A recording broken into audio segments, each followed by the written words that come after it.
Hai, Assalamualaikum. Kali ini saya akan mempresentasikan tentang refleksi diri. Ini adalah aksi nyata yang saya lakukan untuk topik refleksi diri. Adapun aksi nyatanya adalah membuat catatan harian refleksi. Dalam hal ini, saya melakukan refleksi secara rutin setiap 1 pekan 1 kali, yakni pada hari Senin. Nah, adapun model refleksi yang saya gunakan adalah model situasi, makna, dan aksi. Yang dimaksud dengan situasi adalah kondisi yang kita alami atau kita temui, seperti misalnya dalam kelas atau misalnya dalam diri pribadi selaku pembelajar.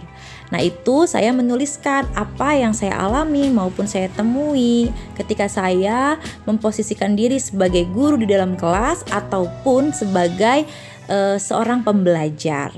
Kemudian makna. Nah, dalam hal ini makna adalah kondisi di mana saya menjabarkan apa hikmah atau pembelajaran yang dapat saya peroleh dari situasi yang saya alami atau saya temui tersebut. Kemudian terakhir adalah aksi. Nah, dalam aksi ini saya menganalisis kira-kira tindakan apa yang harusnya saya lakukan untuk menanggapi situasi yang saya hadapi ataupun saya temui tersebut. Dalam tahap aksi ini tidak sekedar hanya berupa analisis atau perencanaan saja, tapi termasuk juga realisasi dari perencanaan tersebut. Adapun alur refleksi diri yang saya lakukan adalah sebagai berikut. Yang pertama, saya membiasakan diri untuk melakukan refleksi setiap hari Senin, di mana saya merefleksi kejadian pada minggu sebelumnya, namun saya tuliskan setiap hari Senin. Kemudian setelah itu saya berdiskusi dengan teman sejawat, meminta pendapat, meminta tanggapan terhadap permasalahan yang saya temui, baik itu permasalahan di kelas maupun dalam diri pribadi saya sebagai seorang pembelajar. Kemudian saya menyusun rencana perbaikan diri berdasarkan dari hasil diskusi dengan teman sejawat maupun hasil pencarian dari referensi-referensi yang lain. Hal ini saya usahakan untuk selalu dibiasakan.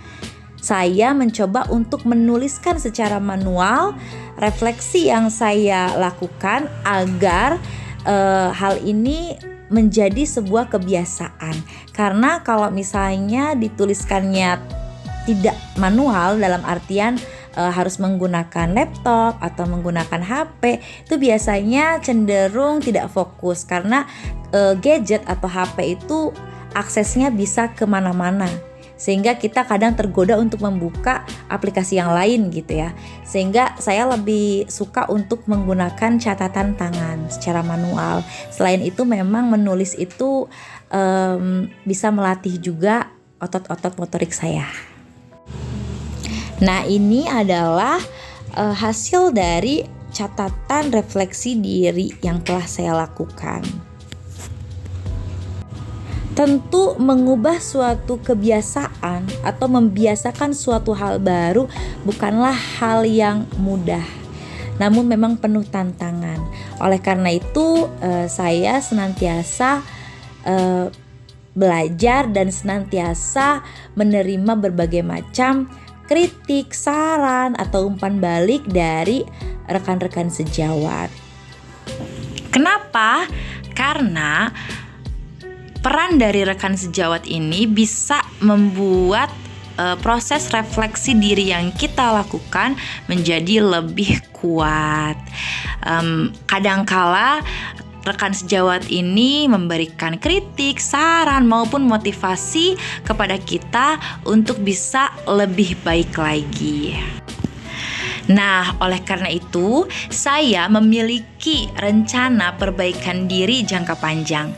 Yang pertama, saya akan berusaha untuk tetap istiqomah melakukan refleksi diri secara berkala. Yang kedua, saya akan selalu membuka ruang-ruang diskusi dan sharing dengan para rekan sejawat. Dan yang ketiga, saya akan berusaha untuk selalu mengembangkan diri melalui berbagai macam kegiatan, salah satunya dari PMM atau Platform Merdeka Mengajar, untuk menjadi seorang guru pembelajar. Karena saya meyakini untuk membantu atau memfasilitasi siswa agar mau menjadi seorang pembelajar, maka guru harus memberikan teladan kepada siswa, yakni menjadi pembelajar pula. Bukankah sosok guru itu digugu dan ditiru, sehingga memberikan contoh adalah hal yang terbaik untuk memberikan motivasi kepada siswa agar mau dan semangat belajar.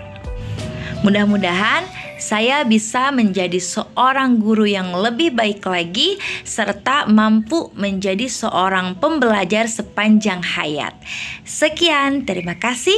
Assalamualaikum warahmatullahi wabarakatuh.